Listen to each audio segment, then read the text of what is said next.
Selamat pagi dan salam sejahtera Bapak Ibu peserta pekerti yang diselenggarakan oleh LP3M Untirta.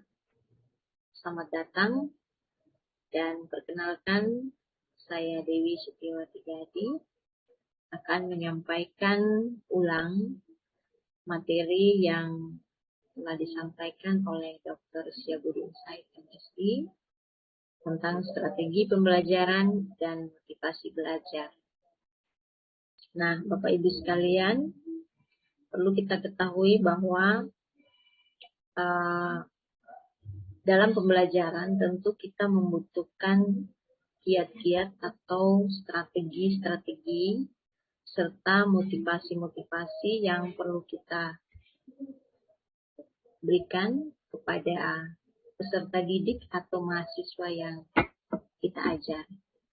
Nah, pertama-tama saya ingin menyampaikan bahwa tujuan umum dari kegiatan ini yaitu Bapak Ibu sebagai peserta pekerti dapat atau diharapkan mampu yang pertama memahami dan mengembangkan strategi pembelajaran, kemudian yang kedua dapat memotivasi diri dan juga mahasiswa untuk terus belajar.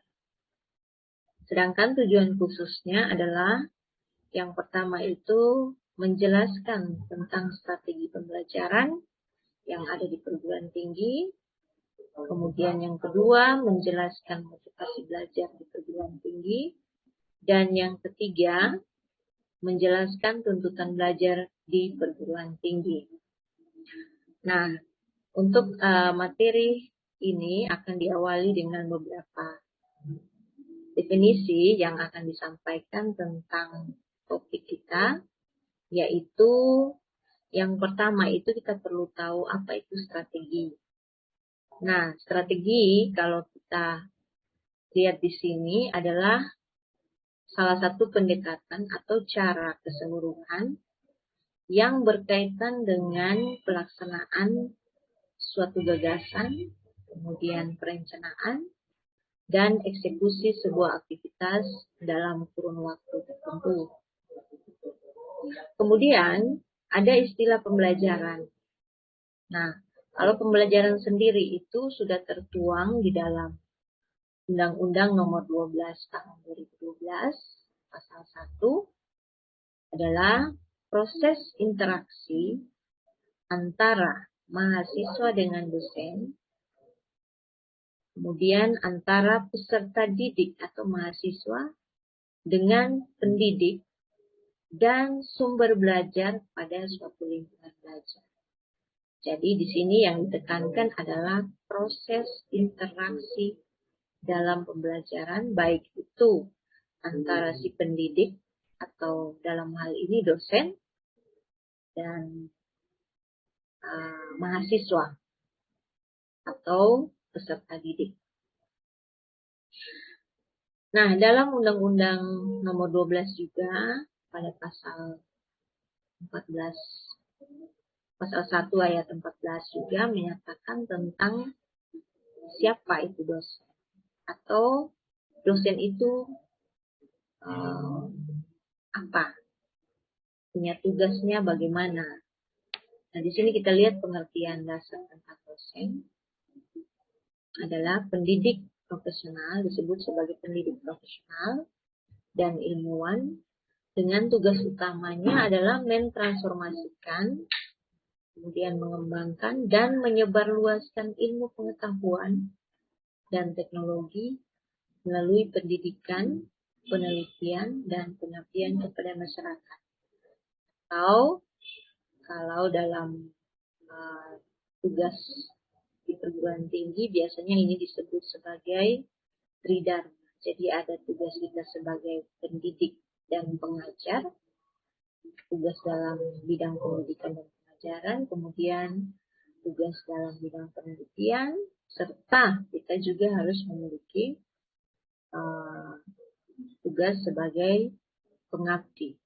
Dalam hal ini kita dapat mengabdikan ilmu yang kita punya, yang kita miliki kepada masyarakat. Jadi sebagai dosen kita punya tanggung jawab Kemudian untuk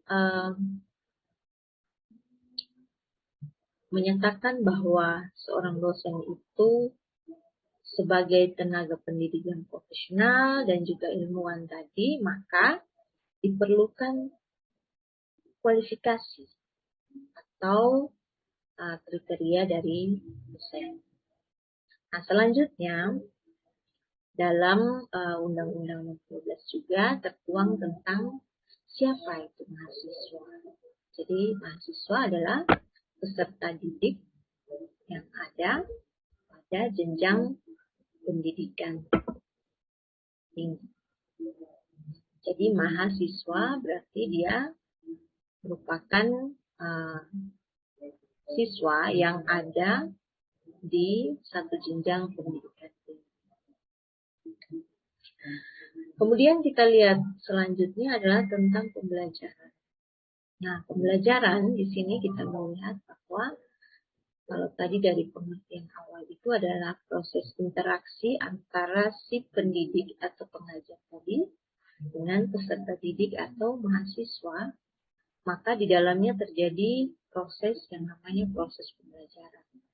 Nah, di sini menurut Dimyati dan Mujiono itu menyatakan bahwa pembelajaran adalah suatu kegiatan dosen atau pendidik tadi secara terprogram dalam desain instruksional untuk membuat mahasiswa atau peserta didik belajar secara aktif yang menekankan pada penyediaan sumber belajar. Jadi, yang dituntut di sini adalah kegiatan pembelajaran yang dilakukan secara aktif, baik itu antara si pendidik atau dosen dan juga peserta didik atau siswa. Sehingga kita bisa simpulkan bahwa pembelajaran adalah suatu sistem instruksional yang terdiri dari beberapa komponen, meliputi tujuan, kemudian bahan ajar, kemudian adanya peserta didik atau mahasiswa, kemudian ada dosen, ada pendidik atau pengajar, kemudian kita menggunakan metode apa dalam pembelajaran yang kita kembangkan, kemudian media dan evaluasi yang dapat meningkatkan kemampuan kognitif, kemudian afektif dan psikomotorik. Tentu tujuan akhirnya adalah agar mahasiswa atau peserta didik kita akan menjadi lebih baik dalam berkomunikasi dan berinteraksi dengan si pengajar. Jadi di sini yang diharapkan adalah dalam proses pembelajaran itu adanya interaksi yang baik antara si pendidik dan peserta didik. Nah, selanjutnya dalam pembelajaran itu kita perlu menekankan sebagai dosen itu tentang strategi apa yang kita gunakan dalam pembelajaran. Nah, ini ada beberapa pengertian tentang strategi pembelajaran yang disampaikan oleh beberapa teori. Dalam hal ini kita lihat contoh yang disampaikan oleh Dick dan Kelly adalah strategi pembelajaran itu adalah komponen umum dari suatu rangkaian materi dan prosedur pembelajaran yang akan digunakan secara bersama-sama oleh dosen dan mahasiswa selama proses pembelajaran. Jadi ada serangkaian prosedur pembelajaran.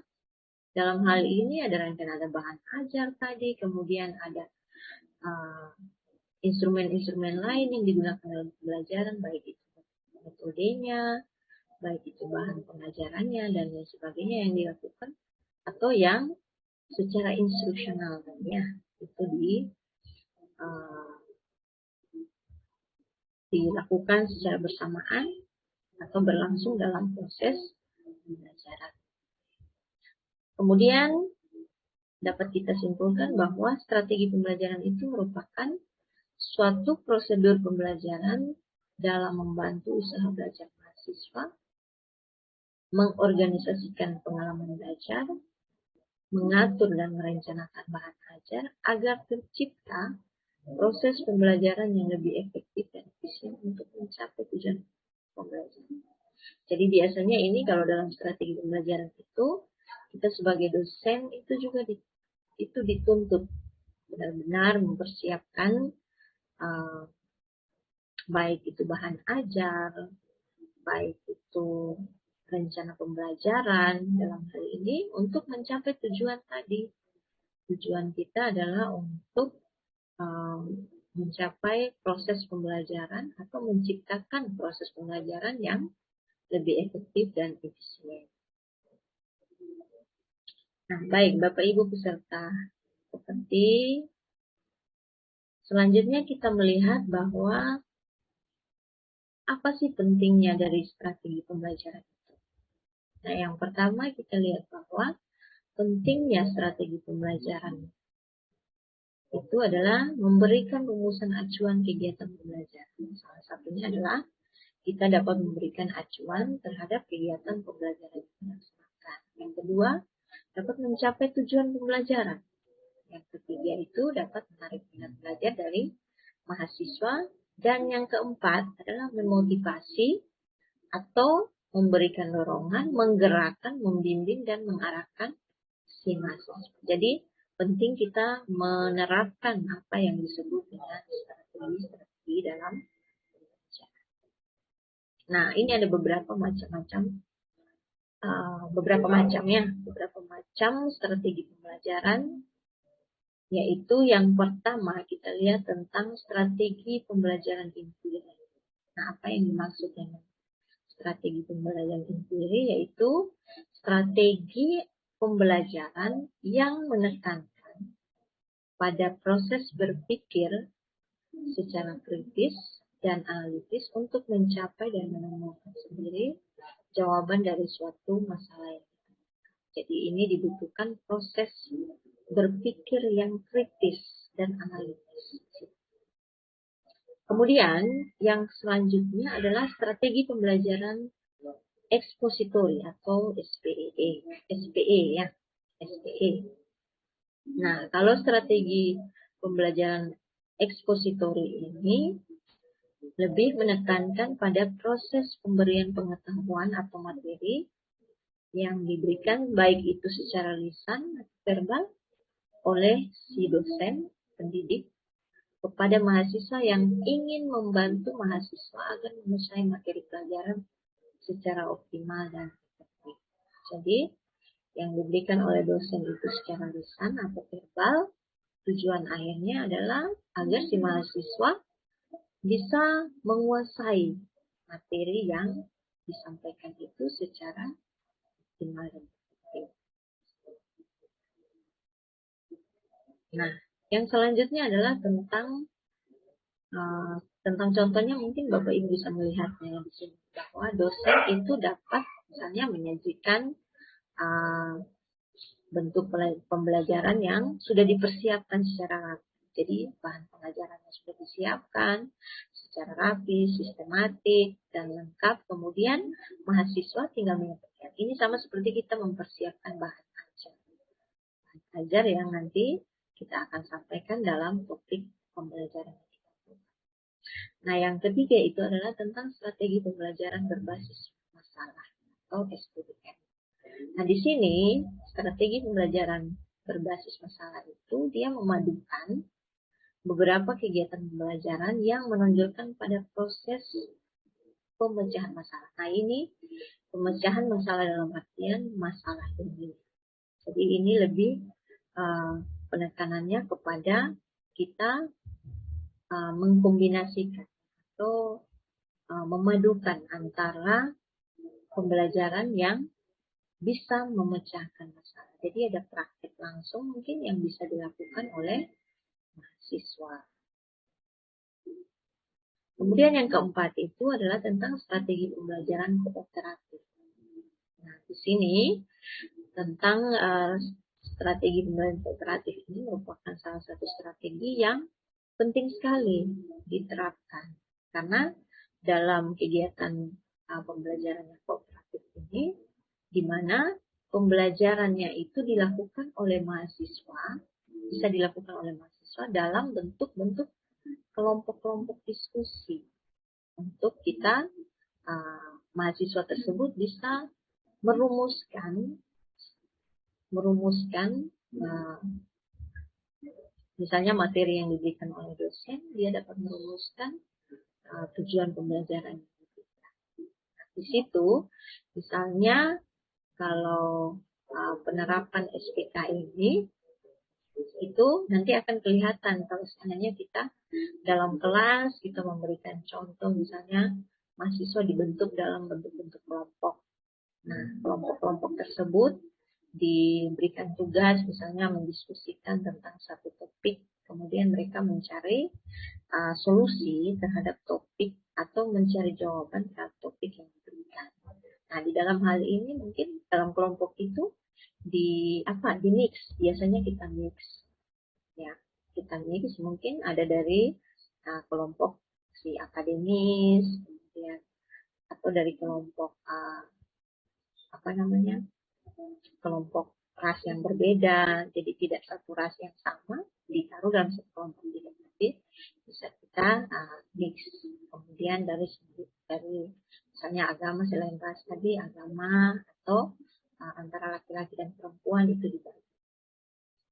Nah, dalam kelompok-kelompok itu yang diharapkan adalah mereka mampu untuk atau mahasiswa-mahasiswa yang dibentuk dalam kelompok tadi adalah mahasiswa yang nanti akan sama-sama berdiskusi untuk merumuskan atau mencari jawaban dari topik pembelajaran yang disampaikan oleh si pendidik atau dosen.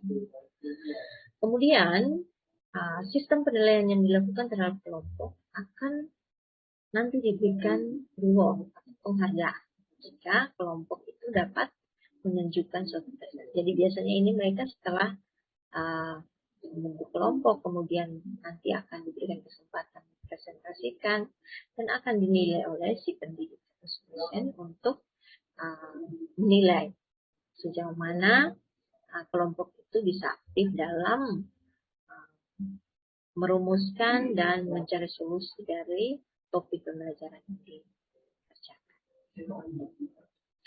Nah, yang selanjutnya adalah tentang strategi pembelajaran meningkatkan keterampilan berpikir.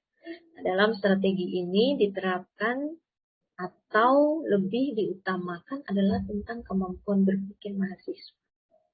Nah, namanya saja sudah keterampilan pembelajaran meningkatkan keterampilan berpikir.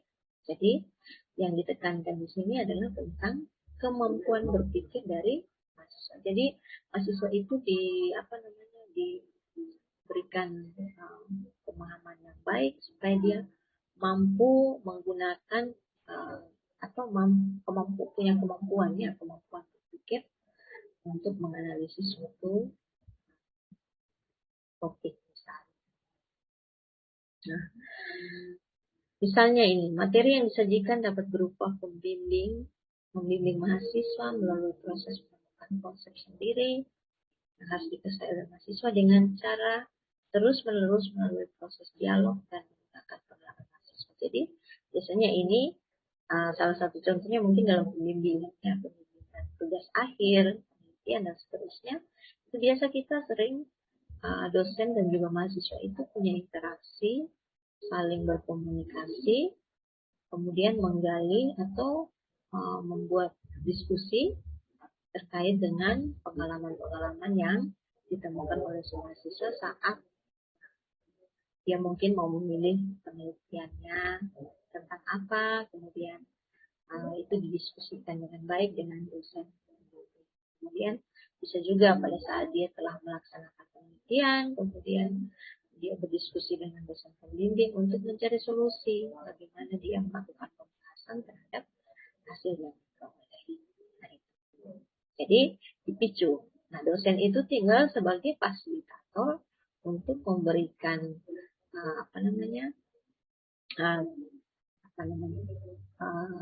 trik ke mahasiswa tersebut supaya dia menggunakan kemampuan dia untuk berpikir dan mencari solusi terhadap persoalan yang ada. Nah, kemudian agar strategi pembelajaran yang diterapkan oleh para dosen dapat berjalan maksimal, maka penting pihak lembaga pendidikan itu meningkatkan sarana dan prasarana yang ada di perguruan tinggi ya, seperti mengembangkan perpustakaan dan lain sebagainya. Nah, ini biasa apalagi di zaman sekarang ini, di masa pandemi COVID ini, kita lihat bahwa hampir semua itu sudah menggunakan ICT atau teknologi informasi tadi untuk melaksanakan pembelajaran, baik itu secara daring, dilakukan menggunakan berbagai macam media yang ada, sehingga perguruan tinggi juga dituntut untuk menyediakan hal-hal tersebut untuk menunjangnya strategi pembelajaran yang ada. Selanjutnya, tentang karakteristik proses pembelajaran. Kita lihat yang pertama, ada karakteristik interaktif, inspiratif, kemudian menyenangkan, menantang, memotivasi peserta didik atau mahasiswa untuk aktif, dan juga memberikan ruang yang cukup bagi prakarsa, kemudian kreativitas dan kemandirian sesuai dengan bakat yang dimiliki oleh si peserta didik atau mahasiswa kita. Nah, biasanya kalau yang di bagian terakhir ini lebih ke minat bakat itu nanti akan dikembangkan saat mereka mengikuti kegiatan-kegiatan ekstrakurikuler yang ada di kampus yang disediakan ya. Jadi tidak semata-mata mereka monoton itu hanya belajar saja terus, tidak, tapi mereka diberikan keleluasaan juga untuk mengekspor minat dan bakat ya. Oke, baik Bapak Ibu. Kemudian yang berikut kita lihat tentang pembelajaran itu sendiri apa. Tadi sudah disampaikan ya di awal slide kita, tapi di sini dikatakan bahwa pembelajaran itu adalah proses interaksi antara peserta didik. Jadi lebih kepada interaksi antara peserta didik dan juga si pengajar atau dosen dengan menggunakan sumber belajar pada suatu lingkungan belajar. Nah, tentu sumber belajar tadi itu ditunjang dengan adanya fasilitas-fasilitas, sarana-prasarana yang disediakan oleh perguruan tinggi. Nah, yang selanjutnya adalah tentang pendekatan pembelajaran. Di sini kita lihat pendekatan itu adalah orientasi atau arah pandang atau cara pandang pendidik atau dosen dan mahasiswa terhadap pembelajaran untuk mencapai tujuan program. Kita lihat contohnya. Contohnya di sini adalah pendidik itu atau si dosen memandang bahwa dalam pembelajaran peserta didik itu harus kooperatif. Makanya tadi dibutuhkan strategi yang kooperatif tadi. Maka muncullah pendekatan yang disebut dengan pendekatan pembelajaran secara. Nah, berikutnya tentang metode pembelajaran.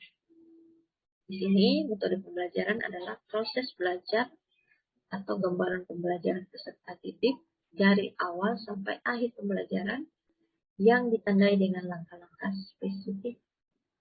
Nah, contohnya misal model pembelajaran yang praktis tadi. Kemudian strategi pembelajaran adalah rencana kegiatan yang disusun agar tujuan tercapai secara efektif dan efisien. Jadi, selain model pembelajaran tadi kita terapkan tentang pembelajaran yang kooperatif, kita juga membutuhkan yang disebut dengan strategi. Kemudian strategi sama teknik juga. Jadi itu menunjang apa yang disebut dengan proses pembelajarannya di perguruan tinggi. Kemudian ada taktik lagi. Jadi selain strategi, teknik, ada taktik yang digunakan. Nah, di sini taktik adalah gaya mengajar pendidik atau dosen yang khas di dalam melaksanakan metode atau teknik tertentu. Contoh, misalnya kita lihat bahwa pada jam-jam tertentu, misalnya jam-jam pembelajaran yang siang, yang kalau kita lihat dari keadaan fisik peserta didik atau mahasiswa kita kan sudah lelah, ngantuk dan seterusnya, maka di situ si dosen dituntut untuk menerapkan taktik.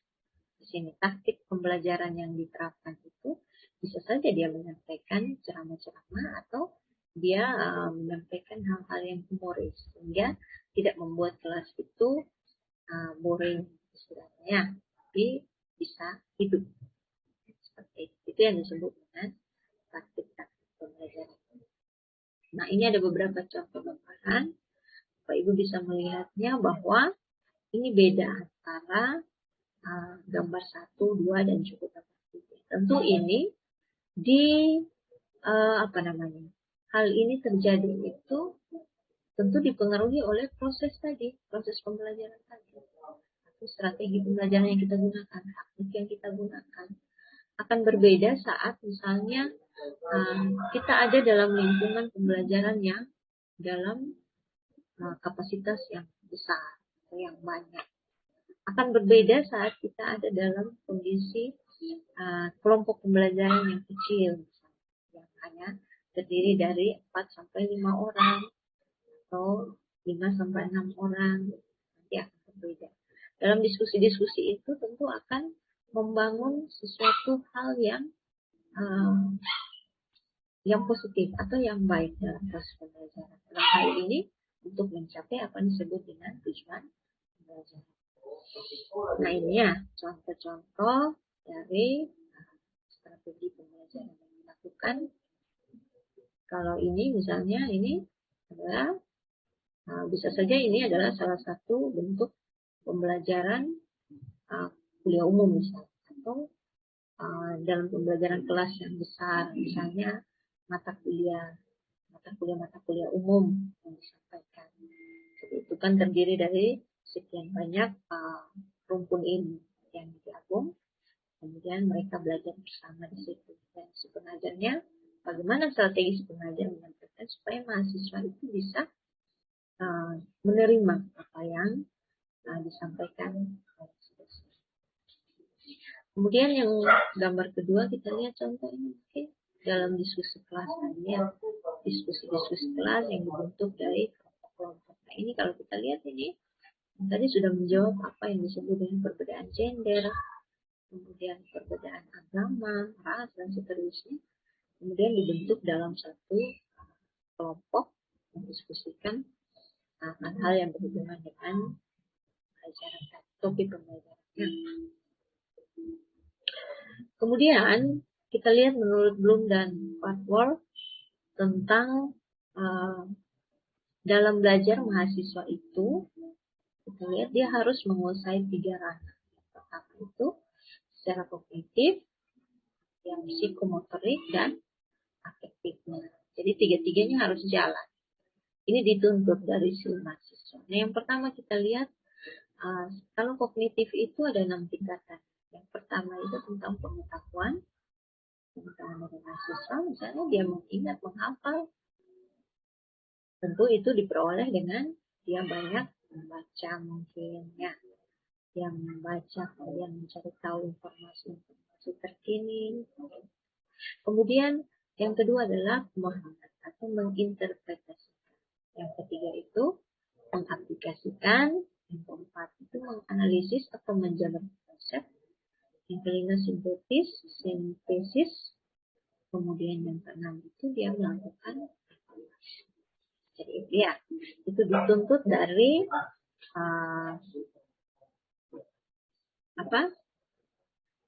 tiga ranah belajar atau ranah belajar secara kognitif yang harus dimiliki oleh si mahasiswa. Yang kedua adalah tentang psikomotor. Itu ada 5. Yang pertama itu psikomotornya harus yang dibentuknya itu adalah yang pertama tingkatan peniruan, menirukan gerak, body language-nya seperti apa itu ditentukan oleh psikomotor. Kemudian yang kedua penggunaan, menggunakan konsep untuk melakukan gerak. Kemudian 3 ketepatan, melakukan gerak dengan benar. Yang keempat perangkaian, melakukan gerak banyakan. Kemudian naturalisasi. Selanjutnya tentang motivasi belajar di perguruan tinggi kita lihat. Jadi dalam strategi pembelajaran itu dibutuhkan sangat penting motivasi ya, motivasi belajar yang dibutuhkan oleh mahasiswa dalam kelas misalnya. Kemudian kita lihat ini. Jadi kalau motivasi itu sama dengan kita membuat gerakan terhadap suatu kondisi. Sehingga kondisi tersebut bisa menimbulkan suatu perilaku, pembentukan perilaku, mengarahkan perilaku. Kemudian mempertahankan intensitas dari. Kita lihat motivasi itu sama dengan kekuatan atau energi seseorang yang dapat menimbulkan tingkat persistensi dan entusiasmenya dalam melaksanakan suatu kegiatan, baik yang bersumber dari dalam diri individu itu sendiri atau dari disebut dengan motivasi intrinsik maupun dari luar individu atau motivasi ekstrinsik. Jadi itu adalah kekuatan energi yang dimiliki oleh seseorang. Kemudian lagi kita lihat ada beberapa pengertian motivasi yang dikemukakan oleh Dewi Supriyadi dan juga Dewi. Ini ya, sehingga kita bisa merumuskan tentang motivasi belajar. Jadi motivasi belajar itu merupakan suatu dorongan internal dan eksternal pada siswa-siswa atau dalam hal ini mahasiswa, memberikan semangat, perhatian, kemauan, keinginan, dan cita-cita untuk belajar guna untuk mencapai tujuan yang diinginkan atau mencapai cita-cita yang mereka harapkan. Oleh karena itu, motivasi belajar untuk siswa sangat penting. Ya. Ini beberapa ciri-ciri motivasi belajar menurut Saktiman. Pertama itu tekun, ulet, kemudian menunjukkan minat terhadap persoalan-persoalan terkini misalnya. Kemudian yang keempat itu lebih senang bekerja mandiri. Yang kelima itu cepat bosan pada tugas rutin sehingga dia dipicu untuk berpikir secara kreatif. Gitu ya. Kemudian dapat mempertahankan pendapatnya, tidak mudah melepaskan hal yang diyakini, dan senang mencari dan memecahkan masalah soal-soal. Itu ada cukup banyak ya ciri-ciri motivasi belajar dari siswa. Nah, ini fungsi motivasi dalam belajar. Jadi kita sudah melihat tadi pengertian atau apa itu motivasi. Yang motivasi adalah kekuatan atau energi yang dimiliki oleh seseorang tadi. Jadi kita lihat lagi fungsi motivasi adalah sesuatu yang paling mendasar. Ditekankan lagi sesuatu yang paling mendasar yang harus ada dalam proses pembelajaran. Karena apa? Karena hasil belajar yang akan disebut optimal itu bila ada. Nah, ini fungsi motivasi tadi sebagai pendorong untuk berbuat sesuatu dari setiap aktivitas yang dilakukan. Yang kedua sebagai penentu arah. Tiga, menyeleksi perbuatan, mendorong usaha mencapai prestasi. Nah, ini ada beberapa bentuk motivasi di perguruan tinggi ya. Kita lihat motivasi mahasiswa itu berbeda-beda. Mereka mau kuliah motivasinya apa? Oh, mungkin karena dorongan keinginan, oh saya ingin menjadi sarjana ini, saya ingin menjadi ahli di bidang ini, di bidang masing-masingnya. Atau bisa saja motivasinya karena ada teman saya yang kuliah di sana, atau ada pacar saya misalnya yang kuliah di sana, atau misalnya saya suka sama dosen ini sehingga saya mengambil belajar di sini misalnya. Itu ya, itu ada banyak sekali motivasi yang dimiliki oleh masing-masing peserta didik atau mahasiswa. Misalnya, kemudian lagi motivasi itu harus ditumbuhkan oleh si dosennya. Jadi ada motivasi itu tidak timbul secara tiba-tiba. Dikatakan motivasi bagi peserta didik itu tidak timbul secara tiba-tiba, tetapi harus ditumbuhkan oleh si pendidik. Nah, ini erat kaitannya antara, jadi ini harus ada interaksi antara si pendidik dengan si mahasiswa tadi, dosen dan mahasiswa. Dalam hal ini, misalnya dosen menunjukkan motivasi-motivasi yang baik tadi untuk diikuti oleh mahasiswa. Sehingga kita lihat, misalnya, karena mahasiswa ini tidak menyukai dosen A, misalnya, sehingga dia lebih memilih untuk mungkin dia malas-malas kuliah dan seterusnya. Gitu ya, itu ada sekian banyak motivasi. Kemudian, cara untuk menumbuhkan motivasi belajar dari mahasiswa antara lain, yang pertama itu kita bisa memberikan angka atau nilai terhadap kemampuan baik itu kognitifnya, baik itu afektifnya, psikomotoriknya, kita bisa menilai. Nah, ini biasanya untuk Bapak Ibu dosen, peserta pekerti pasti sudah lebih paham bagaimana cara untuk menilai mahasiswa kita, apakah secara subjektif, objektif, atau kita match kedua-duanya. Kemudian yang kedua itu memberi hadiah. Tentu ini juga menjadi hadiah akan sangat menarik bagi mahasiswa sebagai motivasi. Jadi biasanya ini kalau dalam pembelajaran di kampus atau di program studi, mungkin pengalaman Bapak Ibu pasti berbeda. Nah, biasanya dievaluasi di akhir-akhir semester itu kan ada evaluasi. Ternyata mahasiswa TA dari si dosen ini, misalnya mahasiswa A, dia ternyata punya prestasi akademik yang tinggi, PK-nya tinggi, misalnya dia dikasih hadiah. Nah, itu salah satu bentuk motivasi diberikan kepada siswa. Kemudian yang ketiga tentang kompetisi. Nah, ada kompetisi, misalnya mereka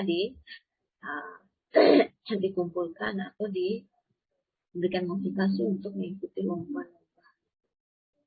Ya, kemudian ego involvement itu menumbuhkan kesadaran dalam diri mahasiswa agar merasakan pentingnya tugas di sekolah atau di perguruan tinggi dan menerimanya sebagai suatu tantangan sehingga mahasiswa itu bisa berusaha atau bekerja keras untuk menyelesaikan tugas. Kemudian yang kelima itu memberi pujian. Jadi jangan sungkan-sungkan kita sebagai dosen, misalnya dalam interaksi di kelas, dalam memberikan motivasi bagi mahasiswa, apabila misalnya kita memberikan pertanyaan, contoh pertanyaan ke mahasiswa, kemudian mahasiswa mampu menjawabnya dengan baik, mahasiswa mampu memberikan respon dengan baik, maka itu kita harus memberikan dia pujian terhadap apa yang dilakukan. Kemudian ada beberapa teori tentang motivasi, yaitu motivasi sebab dan penguat, kemudian hadiah dan penguatan, itu sudah masuk dalam teori-teori. Kemudian ada cognitive dissonance, kemudian lagi ini ada teori atribusi dan juga self-worth atau menghargai dirinya sendiri. Nah, ini ada beberapa menurut Karl Ransome-Holzer itu tentang pentingnya proses pembelajaran dan pentingnya pendidik atau pengajar memperhatikan prinsip pendidikan dan pembelajaran. Tentu ada manfaatnya. Yang pertama itu menjadi manusia yang berakal. Kemudian peserta didik akan mempelajari hal-hal yang bermakna bagi dirinya. Dan yang ketiga itu pengorganisasian bahan pembelajaran. Berarti pengorganisasian bahan itu baru sebagai bagian yang bermakna bagi peserta didik. Kemudian yang keempat, belajar yang bermakna dalam masyarakat modern berarti belajar tentang selanjutnya tentang ini ada beberapa teori Maslow tentang motivasi. Kemudian motivasi berprestasi itu ada misalnya ada motivasi dari si mahasiswa untuk dia harus berprestasi. Ada beberapa orang yang itu punya ambisi atau ambisinya itu harus didukung dengan cara dia untuk bekerja keras sampai kesuksesan. Nah, baik Bapak Ibu, selanjutnya ini ada tentang kompetensi dosen yang perlu dikembangkan. Yang pertama adalah kemampuan menguasai struktur dan konten mata kuliah, itu penting sekali. Jadi Bapak Ibu dosen dituntut untuk punya kemampuan dia menguasai bahan ajar yang diberikan, yang disampaikan, topik-topik pembelajaran yang disampaikan kepada mahasiswa. Kemudian bagaimana membelajarkan mahasiswa tentang, jadi yang perlu kita garis bawahi sini adalah kata membelajar. Jadi bagaimana cara si dosen membelajarkan mahasiswa tentang konten mata kuliah yang disesuaikan dengan mata kuliah tersebut. Kemudian dosen itu harus mengenali pengetahuan tertentu untuk mengajar. Jadi dia punya keahliannya di bidang masing-masing. Kita dituntut untuk itu. Kemudian kita lihat dosen juga dapat mensintesis dua pengetahuan, dalam hal ini materi dan pedagogik, dengan cara analogi, ilustrasi, contoh, penjelasan, demonstrasi, strategi, dan sebagainya. Ya, selanjutnya itu tentang membangun lingkungan belajar positif agar motivasi belajar itu bisa meningkat. Nah, yang pertama kita dapat mengatur iklim belajar. Jadi kita buat, kita bisa lihat perbedaannya. Misalnya kita masuk di awal perkuliahan seperti apa, kemudian pada saat mungkin kita di pertengahan perkuliahan itu iklim pembelajaran kita itu bagaimana? Apakah semakin interaktif, semakin kooperatif dari mahasiswa kita, ataukah mungkin semakin tidak kooperatif? Nah, itu kita bisa mengatur iklim belajar kita. Tentu dengan kita menerapkan tadi berbagai macam strategi, kemudian teknik, taktik, dan juga motivasi yang mengajar. Yang kedua itu kita mempersiapkan lingkungan fisik, sarana prasarana itu harus mendukung. Dan lingkungan sosial sekitar tempat belajar itu harus seperti apa. Kemudian mengajar dengan menghubungkan dunia atau menggunakan IT, ilmu dan teknologi kalian. Kemudian mengembangkan strategi belajar yang menarik. Kemudian menyiapkan kelas kecil dan juga kelas besar. Nah, ini ada beberapa model. Kita lihat model ARCH atau attention, relevance, confidence, dan satisfaction. Atau perhatian, relevansi, kepercayaan diri, dan kepuasan. Kita lihat tentang ARCH model tadi, ada perhatian, relevansi, kepercayaan diri, dan kepuasan.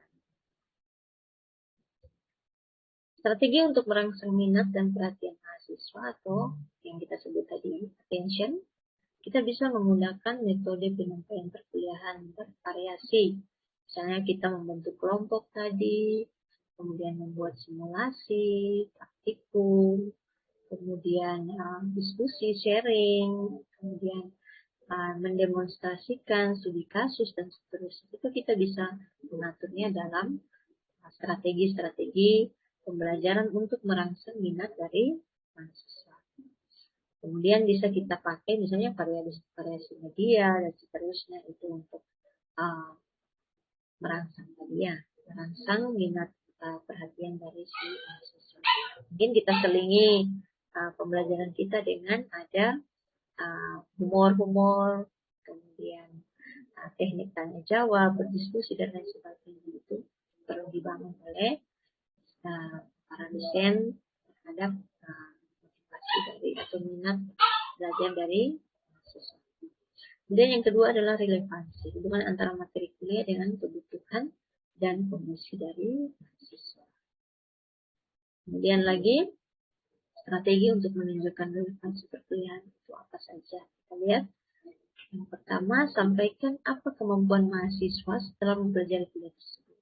Jadi ini penting kalau bagi kita Bapak Ibu dosen, tentu dalam RPS kita itu sudah tersaji dalam capaian pembelajaran mata kuliah kita itu sudah mencakup ini beberapa indikator, subjek CPMK, kemudian subjek CPMK kita, kemudian ada indikator-indikator yang kita sampaikan dalam strategi pembelajaran kita misalnya, itu harus disampaikan ke mahasiswa untuk mencapai tujuan instruksional tadi. Kemudian menjelaskan manfaat pengetahuan atau keterampilan yang akan dipelajari berkaitan dengan pekerjaan lulusan nanti. Jadi perlu kita kasih motivasi juga, misalnya profil dari program studi kita, program studi yang sementara dia pelajari misalnya, atau bidang ilmu yang dipelajari, profil kedepannya dia seperti apa, itu harus diberikan contoh. Kemudian berikan contoh latihan atau tes yang langsung berhubungan dengan profesi-profesi tertentu. Nah, ini bisa kita hubungkan dengan profil lulusan kita, profil yang ada di program studi kita atau CPL yang ada di program studi kita. Kemudian strategi untuk meningkatkan kepercayaan diri atau confidence. Melihat memperbanyak pengalaman berhasil mahasiswa, kemudian perkuliahan disiplin dalam bagian kecil, kemudian untuk berhasil, kemudian memungkinkan kontrol keberhasilan, tumbuh kembang kepercayaan diri mahasiswa, berikan umpan balik yang positif. Ya, kita lihat ini tentang strategi untuk meningkatkan kepuasan atau satisfaction. Sini kita bisa menggunakan tadi motivasi-motivasi ini, misalnya kita kasih pujian secara verbal, kemudian umpan balik yang informatif, dan seterusnya kepada peserta didik atau mahasiswa kita. Kemudian kita kasih kesempatan ke mahasiswa untuk mempraktikkan pengetahuan yang dipelajari. Kemudian kita bisa meminta mahasiswa untuk membantu teman belum berhasil untuk dibantu, sehingga kita bisa melatih keterampilan. Kemudian kita bandingkan prestasi mahasiswa yang punya prestasi, diri, kemudian kita bandingkan dengan prestasi yang dimiliki. Kemudian yang lain, yang selanjutnya adalah tentang pendekatan lain dalam membangun motivasi. Yang pertama itu adalah expertise atau keahlian yang dimiliki, kemudian ada empati, engagement, clarity, dan culture responsive. Nah, ini kita lihat ada dari faktor internalnya, ada kemampuan motivasi, kemudian perhatian, ingatan. Ingatan dalam artian ini pasti ada juga ingatan yang mungkin ada lupanya ya. Kalau ingat berarti lawan katanya lupa. Kemudian retensi dan transfer itu adalah faktor internal. Kemudian eksternalnya adalah kondisi belajar, tujuan belajar dan pemberian umpan. Nah, kesimpulannya adalah ini penting, motivasi itu disesuaikan dengan kondisi, kemudian bidang dan tingkat kesulitan yang dihadapi oleh peserta didik atau mahasiswa, kemudian kemampuan yang dimilikinya dan tujuan yang ingin dicapai. Nah, ini tuntutan belajar yang ada di perguruan tinggi itu, kita dituntut untuk belajar sepanjang hayat. Jadi belajar itu tidak mengenal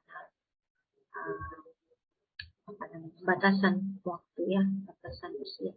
Jadi kita belajar sepanjang hayat. Setiap saat, setiap hari, setiap menit, setiap detik kita akan terus belajar.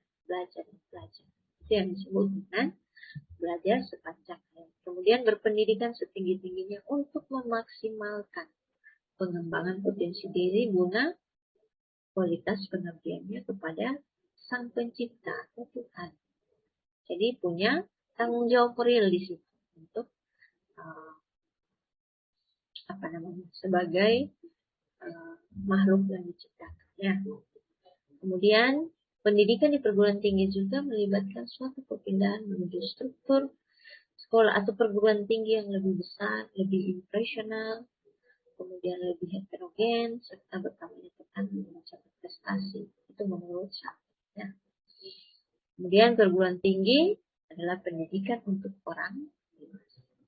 Jadi kalau kita ada dalam lingkungan perguruan tinggi, nanti yang kita didik adalah orang-orang dewasa, sehingga kita bisa menyampaikan pembelajaran-pembelajaran yang diberikan itu. Kita harus memiliki banyak kemampuan untuk olah pikir, kemudian olah hati, dan seterusnya itu untuk mengajarkan orang dewasa. Jadi bukan anak-anak, tapi orang dewasa. Kemudian dewasa dalam artian di sini berarti orang sudah punya kemandirian pribadi dan juga ekonomi. Jadi contohnya misalnya ada di misalnya di tempat di kampus atau perguruan tinggi Bapak Ibu, misalnya di program studinya mungkin ada yang mengajarkan, ada yang melanjutkan studi dari D3, D1, D1, S2 dan seterusnya. Itu disebut sebagai tingkat kemandirian dari si pribadi, karena dia sudah pada tahapan misalnya ekonominya sudah mandiri, kemudian punya pemikiran yang sudah lebih dewasa, pendidikan, kemudian masa perkembangan karir, kemudian masa pemilihan pasangan, tentu itu kan kategori yang disebut sebagai orang dewasa, sehingga dosen itu dituntut untuk memiliki kemampuan untuk belajar untuk mengajarkan, menyampaikan pengajaran kepada orang yang lebih dewasa. Nah, kita lihat di sini bahwa Saman itu menuntut setiap individu melakukan perubahan yang untuk ke arah yang baik sesuai Saman. 3 kegiatan utama di perguruan tinggi yaitu ini tadi masuk dalam undang-undang tadi ya, undang-undang tentang guru dan dosen. Punya tugas, dosen itu punya tugas tanggung jawab sebagai pendidik atau pengajar, kemudian melaksanakan penelitian dan pengabdian atau disebut dengan sidang perguruan tinggi ya. Nah, dalam hal ini menuntut kemampuan berpikir dari para pendidik tadi, kemudian kreatif dan inovatif. Kemudian yang kedua itu menuntut kemampuan berkarya dan mengabdi. Yang ketiga menuntut karakter individu yang unggul secara intelektualitas, kemudian emosional dan spiritualitas. Nah, sedangkan bagi mahasiswa itu dituntut untuk ini, punya the power of will, kemudian punya ketekunan, kemudian punya keinginan untuk menjadi sesuatu. Itu kita bisa lihat misalnya punya the power of will atau kekuatan kehendak, punya ketekunan. Untuk mahasiswa itu harus punya ini menurut si Peterson dan Seligman. Nah, ini beberapa kiat-kiat untuk sukses dalam proses belajar ya, atau proses pembelajaran. Sukses dalam belajar itu bila tujuan-tujuan ini tercapai. Ada apa ya? Yang pertama learning to know, kemudian yang kedua learning to be, yang ketiga learning to do, dan yang keempat learning to live together. Nah, ini yang dituntut dari proses pembelajaran yang ada. Jadi kita dikatakan sukses dalam proses pembelajaran apabila kita bisa menerapkan ini bagi peserta didik atau mahasiswa kita. Jadi mahasiswa kita punya pengetahuan, kemudian dia bisa menjadi dirinya sendiri, dia mencari atau menggali potensi dirinya sendiri, kemudian dia bisa melakukan, dan yang terakhir itu dia punya kemampuan atau punya sikap yang kooperatif atau mau bersosialisasi bersama, berkelompok, memecahkan persoalan, learning to live together. Lainnya, jadi kita dikatakan sukses dalam belajar itu apabila mampu untuk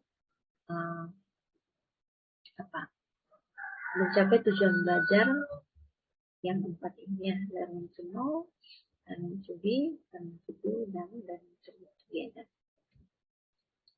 Ini beberapa kiat-kiat sukses tentang tujuan atau cita-cita, kemudian kedisiplinan, dan ada konsistensi, pengetahuan, keyakinan, tindakan, dan juga sehat jasmani dan.